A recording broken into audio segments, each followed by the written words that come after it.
जी नमस्कार, आप देख रहे हैं वॉइस ऑफ डेमोक्रेसी 24 और मैं भारती हूँ। इस वक्त मैं मौजूद हूँ झज्जर में।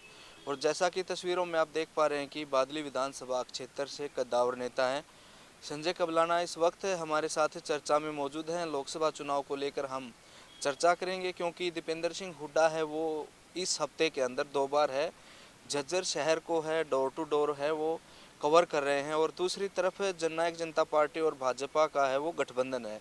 गठबंधन होने के बावजूद अब तक है कोई चेहरा है वो सामने नहीं आया है कि कौन है दीपेंद्र सिंह हुड्डा के सामने अब की बार चुनाव लड़े।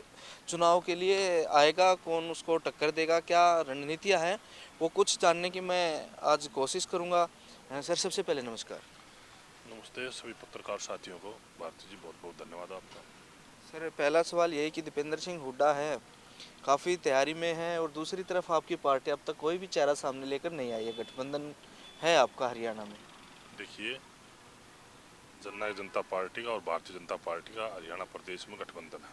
हम्म, आज कांग्रेस ने भी टिकट फाइनल नहीं किया है हम्म, और ना आज गठबंधन ने टिकट फाइनल किया है। हम्म, सभी नेता अपने प्रयास में लगे हुए हैं। हम्म, चुनाव जब चलेगा, जब टिकट हम्म, की घोषणा हो जाएगी, हम्म, टिकट की घोषणा होने के बाद में हम्म, चुनाव अपनी रफ्तार पकड़ेगा हम्म, और उसके बाद ही जनता फैसला लेगी। रही दीपेंद्र हुड्डा की बात, हम्म, दीपेंद्र हुड्डा अपना प्रयास कर रहे हैं। सब राजनीति में अपना प्रयास करते हैं। हम्म, उसका लोकसभा क्षेत्र है, अपना घूम रहा है, हम्म, लोगों से वोट मांगने लग रहा है। हम्म, उसका फाइनल होगा टिकट। हम्म, अभी और नेताओं का दूसरी पार्टियों अभी फाइनल नहीं हुआ होगा, उसका फाइनल हो चुका होगा। जी। वो अपनी वोट मांग रहे हैं। थोड़ा हम पीछे जाते हैं कि जो पिछला लोकसभा चुनाव था उसमें देसवाल साहब के साथ आप थे जिसका डायरेक्ट नुकसान हो दीपेंद्र सिंह हुड्डा को हुआ, क्योंकि बादली विधानसभा की जनता भी जानती है, हर व्यक्ति को ये पता है कि आप कितना वजूद रखते हैं। आपके पर्सनली जो वोट हैं वो 20,000 के आसपास मानी जाती है और जिस पार्टी के साथ रहते 15,000 की वो आपकी होती। लेकिन वो ग्राफ जब था उसके बाद फिर आपने 5 साल मेहनत की है, वो ग्राफ है 20 से 25 भी हो सकता है और 30 भी। और दीपेंद्र सिंह हुड्डा कुल 7,000 से वो हारे थे। अगर वो 30,000 दीपेंद्र सिंह हुड्डा के साथ जाती हैं तो वो जीत भी सकते हैं, अगर वो फिर रह जाती हैं तो हार भी सकते हैं। तो वादली में कांग्रेस कह रही है लीड को बढ़ाएंगे, आप किस तरफ जाएंगे, क्या रोकेंगे लीड को या कुछ से अब की बार पोलाइट रहेंगे उनके प्रति? ये सवाल भी है, जनता भी जानना चाहती है कि एक अगर बादली में कुछ होता है तो आपकी उसमें भूमिका रहेगी। देखिए, आप पत्रकार साथी हैं। राजनीति में हर छोटे छोटा कार्यकर्ता, हर बड़े से बड़ा कार्यकर्ता राजनीति में चुनाव लड़ने की सबकी इच्छा होती है, अपना प्रयास करते हैं, पार्टी के लिए मेहनत करते हैं। पर मैं एक बात आपको कहता हूँ कि आप कह रहे भी कांग्रेस के प्रति आप नरम रहोगे, या पिछले लोकसभा चुनाव में आपने प्रदीप देशवाल की मदद की थी। देखिए, कहीं ना कहीं हम एक पार्टी के सिपाही हैं, जननायक जनता पार्टी के कार्यकर्ता हैं। आज भारतीय जनता पार्टी, जननायक जनता पार्टी का गठबंधन है। कांग्रेस पार्टी के जो हालात आप लोग देख रहे हो पूरे प्रदेश में, देश में जिस तरीके के हालात हैं, जो कांग्रेस पार्टी ये कहा करती कि हम आम आदमी पार्टी से गठबंधन करेंगे नहीं, जो आम आदमी पार्टी ने कहा करती हम भ्रष्ट लोगों से गठबंधन करेंगे नहीं, आज वे पार्टियां भी इकट्ठे होकर के चुनाव लड़ने का काम कर रही हैं। आज हमारा जननायक जनता पार्टी का और भारतीय जनता पार्टी का हरियाणा प्रदेश में गठबंधन है। जो हमारे राष्ट्रीय नेता डॉक्टर अजय सिंह चौटाला जी, आदरणीय हरियाणा प्रदेश के उप मुख्यमंत्री दुष्यंत चौटाला जी, जो हमारे को आदेश करेंगे, जो सभी कार्यकर्ताओं को आदेश करेंगे, हम उनके आदेश पर फूल चढ़ाने का काम करेंगे और अपना प्रयास करके उस कैंडिडेट की मदद करने का काम करेंगे जो गठबंधन का कैंडिडेट होगा या जननायक जनता पार्टी का अलग से कैंडिडेट चुनाव लड़ता है। अगर गठबंधन नहीं रहता है, अगर गठबंधन रहता है, जो पार्टी का आदेश होगा उस पार्टी के आदेश पर हम फूल चढ़ाने का काम करें, दिन रात मेहनत करके अपनी लड़ाई लड़ने का काम करें। देखिए पिछला चुनाव आपका हमने पूरी टीम के साथ कवर किया। चुनाव आप लड़े, अच्छे से लड़े, उसके बाद चुनाव के नतीजे और जनता का जो निर्णय था आपने स्वीकार किया, उसके बाद आपने धन्यवादी दौरा किया। लेकिन भाजपा का जो उम्मीदवार था अरविंद शर्मा, उसको जिताया, इतना प्यार दिया जनता ने, लेकिन उनका धन्यवाद तक करने वो नहीं गए, धन्यवादी दौरा उनका नहीं हुआ। उसके बाद है नाराज़गी बढ़ी, वो नाराज़गी अब इस चुनाव में काफ़ी उनको कांग्रेस जहाँ जाती है उसी को आगे रख देती है कि ये तो धन्यवाद करने तक नहीं आते, तो नाराजगी तो मानते हैं या नहीं? देखिए, हम लोकसभा चुनाव अलग लड़े हुए थे। अरविंद शर्मा जी अलग लड़े थे, हम अलग लड़े थे, कांग्रेस अलग लड़े।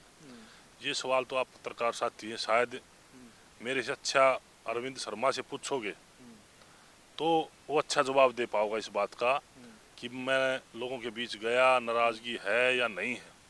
वो भारतीय जनता पार्टी के कार्यकर्ता का काम हो, मेरा काम नहीं है कि नाराजगी किसकी क्या है, किसकी बतानी हो। तो अरविंद शर्मा मेरे से अच्छा आपको जवाब दे सकेंगे इस चीज़ का कि मैं लोगों में गया कि नहीं गया। आप गठबंधन में आ सकते हो इसलिए पूछा। देखिए, अगर गठबंधन में आएंगे और पार्टी का आदेश होगा तो जो जनता का फैसला होगा, हम जनता के बीच में जाकर उनकी वोट मांगने का काम करें। जो जनता फैसला करेगी हाँ।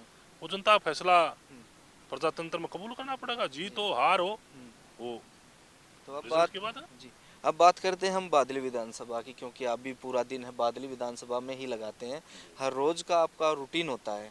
तो बादली में अभी एक किसी ने कहा हाई वोल्टेज ड्रामा किया कांग्रेस ने, किसी ने कहा कि नहीं भावुक हुए हैं, तमाम प्रतिक्रियाएं हैं जनता ने अपनी दी।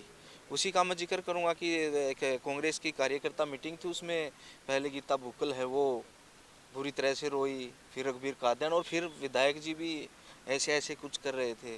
किस तरह से आप देख रहे हैं कि क्या किस तरह का ये बादली की आप जाते हैं तो बातचीत करते हैं तो जनता आपको क्या कहती है, किस तरह से क्या किया है?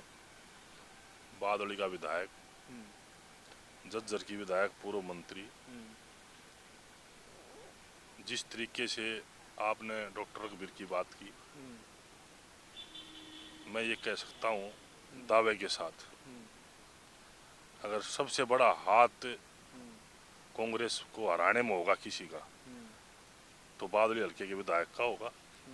और झज्जर हल्के की जो पूर्व मंत्री रही आज विधायक का है, सबसे बड़ा जो इनका ढोंग है ना, रोने का आंसू पहुंचने का, ये सबसे बड़ा ढोंग जो ये कर रहे हैं। पिछली बार भी इन्हीं की बदौलत हार हुई थी दीपेंद्र सिंह हुड्डा की, और आने वाले समय भी इन्हीं लोगों के कारण दीपेंद्र हुड्डा की हार होगी। और बादली के विधायक ने एक बात कही थी, आप लोगों ने पूछा जब कि संजय कबलाना कोई रैली करके दिखाओ।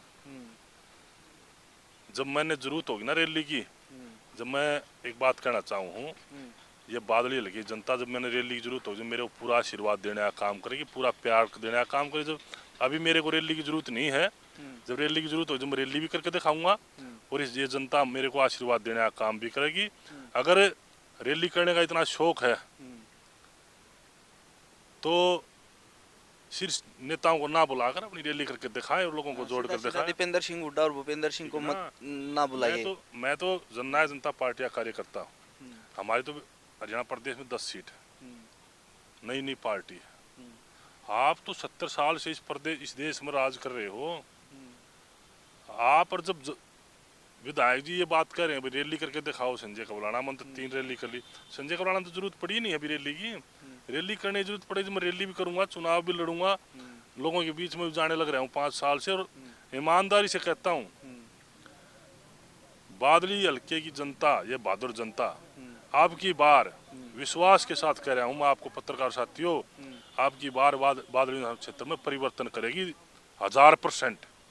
आने वाले विधानसभा में 1000% परिवर्तन करेगी बादली हल्के की जनता।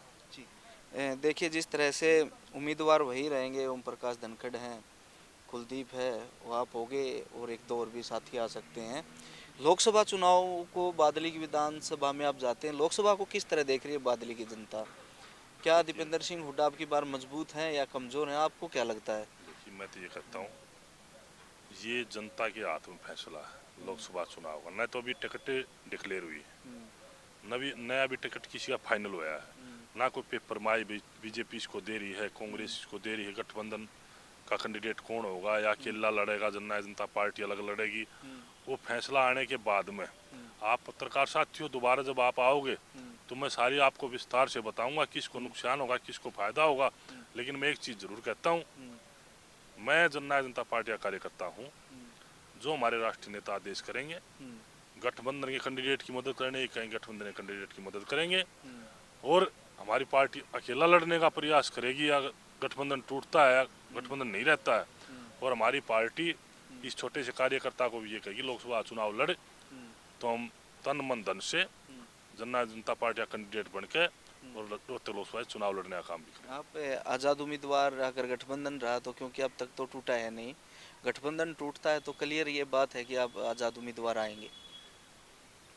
देखिए मैं ये कहता हूँ, मैं ना तो मैंने आज तक आज़ादी कही मैं इंडिपेंडेंट की कोई मैंने बात की मैं इंडिपेंडेंट चुनाव लड़ूंगा। गठबंधन रहेगा ना रहेगा वे परिस्थितियाँ मौके ही होंगी, जैसा समय आएगा। मैं जनता पार्टी का कार्यकर्ता हूँ, जैसा समय आएगा जो पार्टी आदेश करेगी उस तरीके से चुनाव लड़ने का काम करेंगे। आप देखिए शीर्ष नेतृत्व से आप लगातार टच में रहते हैं, कोई है उम्मीद किसको लोकसभा में दीपेंद्र के सामने लेके आ सकती है? दोनों गठबंधन में है पार्टियां, कोई एक चेहरा ऐसा हो कि पहले ही पता चल जाए कि जैसे कि चर्चाएं चल रही कि रणदीप हुड्डा हैं, बालकनाथ हैं और अरविंद शर्मा जी, या कोई और कोई अनुमान सा? ये पार्टियों का फैसला है, राष्ट्र नेताओं का फैसला है, ये उन नेताओं ने फैसला करना है। जो भी हम तो जो कैंडिडेट आएगा जो पार्टी फैसला करेंगे उस पर फूल चढ़ाने का काम करेंगे, उसकी मदद करने का काम।